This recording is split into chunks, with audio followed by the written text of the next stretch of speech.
turn it over to Naomi Lett to transition us into our break before our final activity this afternoon. Hey everybody.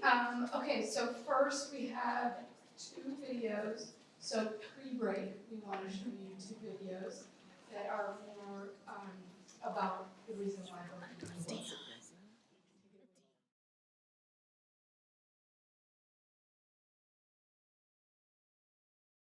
We'd gotten an email from the company we were renting our home from telling us basically the owners of the property want to sell it, and we want you out as soon as possible. And we were trying very, very hard to look for a different place to live.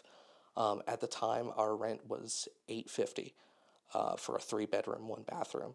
In July, August, and September of 2021, I'm sure you can remember and look right now to see that there is nothing like that, nothing even close. We were bogged down with credit debt. I want to say probably about 12,000 worth, just because, it snowballs. It starts with a car thing breaking down, and then it's you don't have enough money at the end of the month for groceries and all of that. It all just compiled, and we decided, you know what, the only way we're going to get out of this is to not have house payments for a while. So we bought a van for $700. Not a nice fancy RV kind of van. It's a crappy thing that you'd put like a ladder and some cable in. And that has been our home since November of 2021. Yeah, it's been a whole ass experience from sleeping on the floor of that thing to spending like maybe I want to say 6 hours or something usually every day after work just sitting in like a fast food place because when it's really cold outside you don't want to go back to the van and just sit there, and when it's really hot it's like 150 degrees in there. You don't want to sit there, so it's spending every day in a restaurant. It's worrying about how you're supposed to pay for gas to get yourself to work. It's all of these things. Between the amount that my mom and my brother make from Social Security and my bits of income from work, they considered us to apparently make too much. We fell into that, I guess, donut hole of like, clearly here you make, according to South Carolina's government, too much money. And then, of course, for real, like most of that money has to go to everything that you need to live. So it was gone before anything could help us housing wise. So I applied for SSI, and they like in the group that I am with other moms, like in the area with special needs kids, they told me that it's better just to keep the SSI, because if I ask for food stamps, then it will just barely is not worth it, because I think they will take it out of the food stamps towards the SSI, and they said it's better not to deal with it and just keep the SSI for the children. Mhm. So that's what I decided to do based on their experience. And the first time that I applied, the very first time, because back then I was living at my sister's, and I put her address. They told me because I think they said the address or something is not something that qualified. Mhm. I have no other place to live, so I was just renting a room for her. And so I said, you know what? And back then I have to say I was scared and worried about all the immigration things that could possibly go against me if I will use any kind of programs towards me or my name with it. So I honestly, I was scared, and I said, you know what? I don't want to deal with it. I don't want this to haunt me in the future. Maybe if the places that I could live, I don't think they're safe Mhm. for my children. So that's why I haven't even tried or anything to go there, Mhm. to be honest. Because I have, thank God, I have community. I have family and friends that they have helped me out. So I didn't have to be in that position. However, if I didn't have that, then I think I won't have no other option to go to these affordable places, because it's hard when there's a lot of people that have needs, and they have needs. Uh, they I don't know, they might get more in trouble, I guess. So that's why they get it all concentrated. So someone with troubles and then another one with someone with troubles and get together. They sometimes they have. I recently applied for food stamps after not being able to work only 36 hours, and recently purchasing me a vehicle. But applying in May was not the first time I applied. It was twice that they shut me down.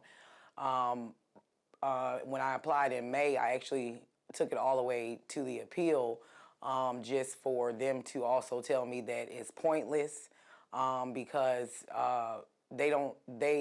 if it's $2,700, that they don't look at any of the expenses that are paid, such as electric, rent, my vehicle, the fact that my kids go to school and they can't.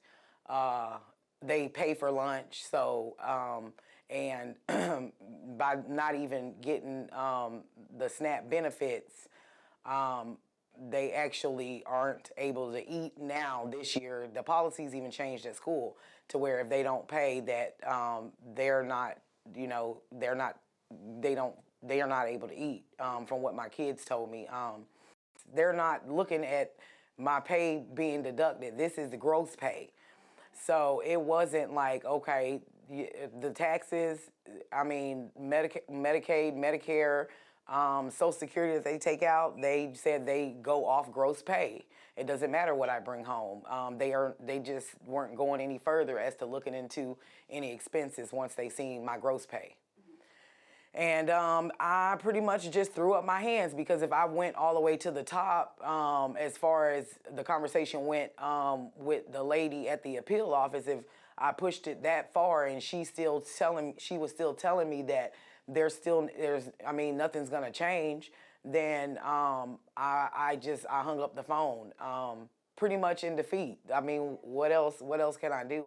You literally have to do nothing. Like, you have to have no job, no sense of income in order for you to receive the government's, SNAP. I'm just going to say SNAP, to receive benefits, but you can't make it without a job.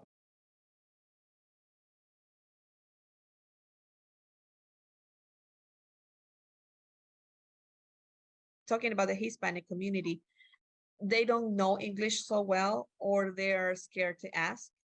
So if there's somehow or some way to reach them, to see what programs are available, what help is available, the language barrier is big, especially with parents. The kids are more bilingual than the parents, but sometimes the parents just, it's hard for them to understand English completely.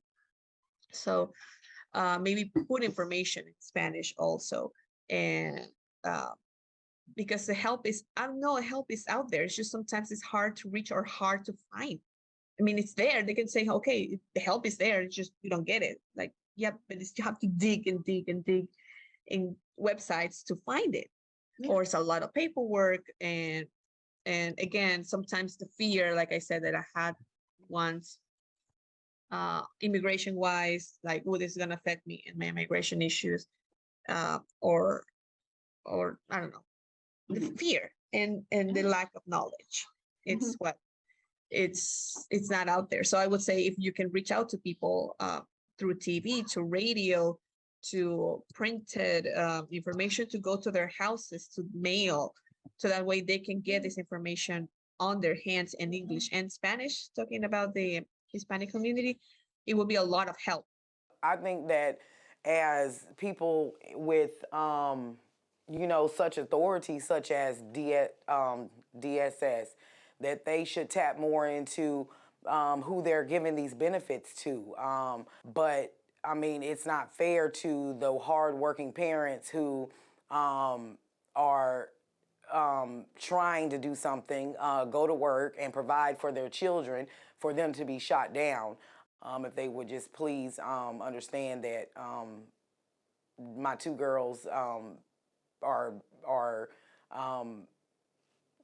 just as much as a part of this, not being able to have what I need, at least what I know I need as far as food and stuff, and them going to school now. I mean, I'm limited. I'm really limited. It would be better if they actually sat down, like you said, and got to know the individual. And yeah, if I was able to actually show them the expenses and other things that I pay, because just because I sit here and say a vehicle payment and my rent and my electricity, there are other things that pop up in life as well, besides those things.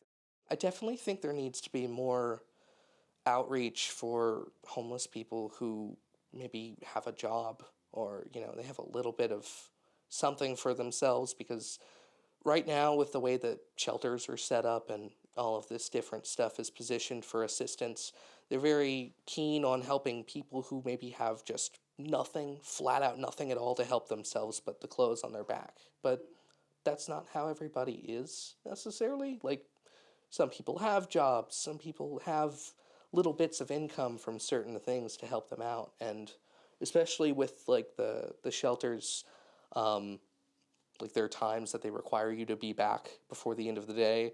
That does not coincide with like almost anybody's work schedule, especially if you have to take like a bus for public transport. There's no way you're getting back in time to be able to secure your bed at night and still keep your job. It's like they want you to give up your occupation so that you have a place to sleep, which is not a fair choice to make for anybody. You have to put yourself in other people's shoes. You have to think about the way that these people are having to live, the leaps and bounds that they have to take to make what everybody else that lives in a house and has accommodations for themselves, they take a single step to get that same distance. There's so much work that you have to do to escape something like this. It is a black pit that will just consume you and drag you down, and you still have to dig and claw your way to even get close to coming to the surface.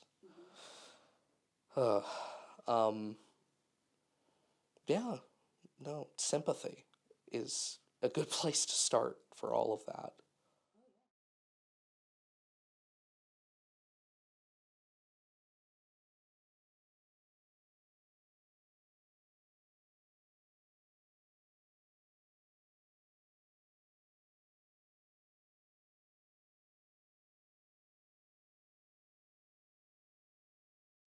Well, if that doesn't feel motivating, I don't know what is, and I didn't know that I would have to talk right after that video, so I'm a crier, so I'm doing my best not to do that.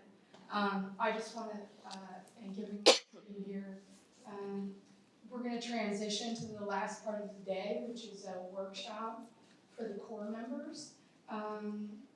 So we hope that everyone who is here today, who came as a visitor and to listen to the great work of our colleagues over here, and I can see those videos hit hard for them too. We hope that you were inspired, and that what we learned here inspires us to do the work. And it's funny, Pam writes notes. She says, Naomi, use one of your awesome sayings. That would go great here.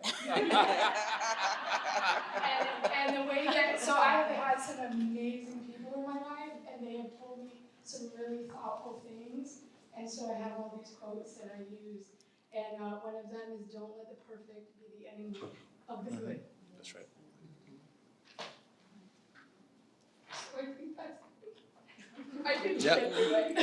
I did look on it and I was like, oh Lord. But don't let the perfect be the enemy of the good. And there's another saying that is, do you want to be right or do you want to be happy? Usually that applies to my husband. But I think the thing is here is like, do we want to be right or do we want to do good? Right? Because all of us occupy space, right? We all do something that's important. And are we right about those things? Yes. But sometimes we have to give up being right so that we can do something good. So I hope that that is what is part of what we are inspired to do today. So I will leave you with that and say, core members, we're going to take a 15-minute break. And then if not, for our special guests, we thank you for coming, all of you. and would like you to stay around a bit longer if you can. And we invite you to the Fleet Room, where we grab lunch, or where we grabbed our lunch from, and some of our NC panelists in for further discussion. And I'm probably not saying that exactly right. I'll help you in a second. Okay. As soon as I hand her the microphone, I'm very glad to be here with you today, and Pam will give you the rest of the instructions. So for our special guests, if you'd like to stick around and pick their brains some more for a little bit, the Fleet Mortgage Room is open for you guys to go in there. Core members, sorry, you don't get to pick their brains more because we have an awesome speaker who's gonna lead us through an equity workshop. Dr. Lauren Howard decided to have her here, so take a 15-minute break.